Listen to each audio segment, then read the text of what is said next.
Welcome to the ninth video of our comprehensive algo trading course on the Mini Traders channel. In this video, we will dive deeper into Python variables and explore some advanced techniques that you can use while you're programming. Before we begin, if you haven't seen our previous videos, we recommend checking them out as they cover the basics you need to know before watching this one. Let's get started. The first topic we'll be covering today is assigning multiple values to multiple variables. As you know, Python allows you to assign values to multiple variables in a single line of code. But what if you have more than one value to assign? Well, you can simply separate the values with commas and Python will automatically assign them to the corresponding variables. Here we are assigning three different exchange rates to three different variables in one line of code.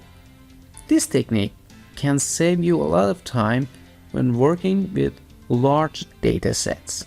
Next up, we are assigning one value to multiple variables. This technique may seem simple, but it can come in handy when you need to initialize multiple variables with the same value. Here's an example. This line of code assigns the value 0 to all three variables A, B, and C. Now let's talk about assigning multiple values using a list. This technique is useful when you have a list of values that you want to assign to multiple variables. Here's an example. This line of code assigns the values from the list rates to the variables Euro USD, GBP USD, and USD JPY. Now that we have covered assigning values to variables, let's move on to printing variables. In Python, you can print variables using the print function. You can print a single variable like this. You can also print multiple variables like this. And finally, you can print a variable along with text or another element like this. That's it for this video on Python variables in algo trading.